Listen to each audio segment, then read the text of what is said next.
Hydrologie, milieu, usage, climat. 4 éléments à analyser pour mieux organiser la gestion de l'eau sur nos territoires et protéger durablement cette ressource vitale. En Europe, la directive Cadre sur l'eau, DCE, fixe les objectifs de bon état des eaux. En France, la loi sur l'eau et les milieux aquatiques, LEMA, renforce la gestion locale et concertée de l'eau. À l'échelle du bassin Loire-Bretagne, le schéma directeur d'aménagement et de gestion des eaux, le SDAGE, et sa déclinaison locale, les SAGE, détaillent précisément les objectifs par la prise en compte du contexte spécifique du territoire et de ses enjeux. Ainsi est né le projet d'étude HMUC sur la Loire. La Loire, grand fleuve sauvage soutenu par quelques ouvrages hydrauliques, traverse des territoires peu densément peuplés, tout comme de grandes villes, Orléans, Tours, Nantes, avant de rejoindre son estuaire, puis l'océan Atlantique. Avec les effets du changement climatique, la Loire connaît des épisodes de sécheresse et une situation hydrologique dégradée.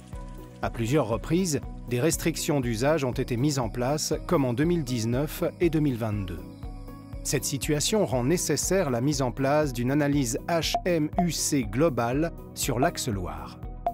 Elle permet d'identifier les volumes d'eau disponibles dans le milieu naturel, les besoins pour les différents usages et de construire les équilibres dans un contexte de dérèglement climatique et de tension sur la ressource en eau. Comment se passe concrètement une analyse HMUC ? Première étape, préparer la feuille de route. On se demande ce que l'on veut faire, on fixe les grandes étapes, on anticipe les difficultés, on se répartit les tâches et on se donne des échéances pour avancer sur le projet. Sur l'axe Loire, une étude préalable portée par l'établissement public Loire, complétée par l'action de l'Agence de l'eau Loire-Bretagne, a permis de fixer les premiers éléments. Une gouvernance est installée et 6 unités de gestion sont établies. Deuxième étape, analyser le territoire. Pour analyser le territoire, nous avons besoin de nos 4 fameuses lettres HMUC. Avec le H d'hydrologie, il s'agit de déterminer le débit qu'il y aurait dans le cours d'eau en l'absence de tout prélèvement lié à l'activité humaine. Pour cela, on étudie les débits des rivières, les variations saisonnières et l'impact des prélèvements. Sur la Loire, les débits naturels sont reconstitués en tenant compte également de l'influence des barrages de Villeray et de Naussac sur l'Allier qui régulent les crues en hiver et permettent de limiter les sécheresses en été. M pour milieu. Quand on connaît le débit naturel du cours d'eau, il est crucial de connaître le débit nécessaire au maintien de la vie aquatique et d'une bonne qualité de l'eau. Sur la Loire, un protocole est défini avec l'appui d'un groupe d'experts pour évaluer les débits qui, entre autres, permettent aux poissons de migrer et de se reproduire. U pour usage. Connaître les volumes prélevés est nécessaire pour identifier les besoins de tous les usagers, mais aussi pour reconstruire les débits naturels.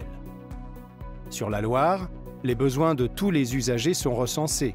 Les besoins en eau potable pour les grandes villes comme Nantes et Orléans, les besoins stratégiques pour les centrales nucléaires et les industries, les besoins pour l'irrigation des cultures. Les transferts nécessaires à la solidarité entre les territoires et entre l'amont et l'aval sont identifiés. C pour climat.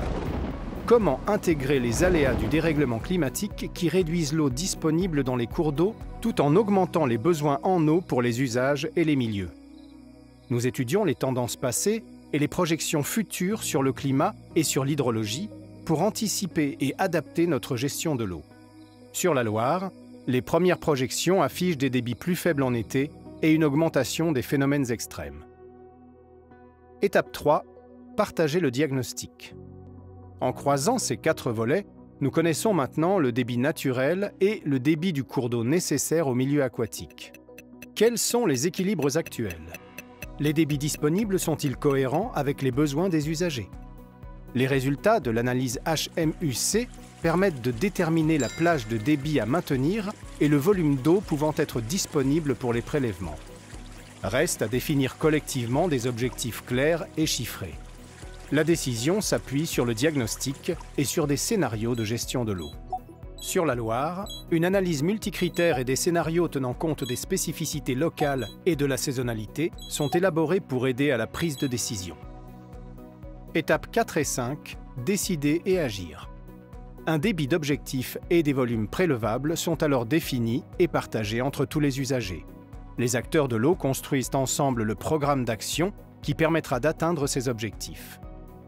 La Loire est alimentée par de grands affluents tels que l'Allier, le Cher, l'Indre, la Vienne et la Maine qui ont parfois eux aussi réalisé des analyses HMUC à leur échelle.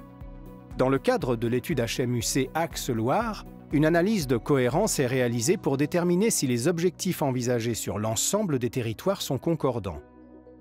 Grâce aux analyses HMUC, nous pouvons engager des actions efficaces pour améliorer la résilience de nos territoires et assurer une gestion responsable et solidaire de nos ressources en eau dans un contexte de dérèglement climatique. Construisons un avenir où l'eau est partagée de manière juste et durable. Relevons ensemble les défis de l'eau.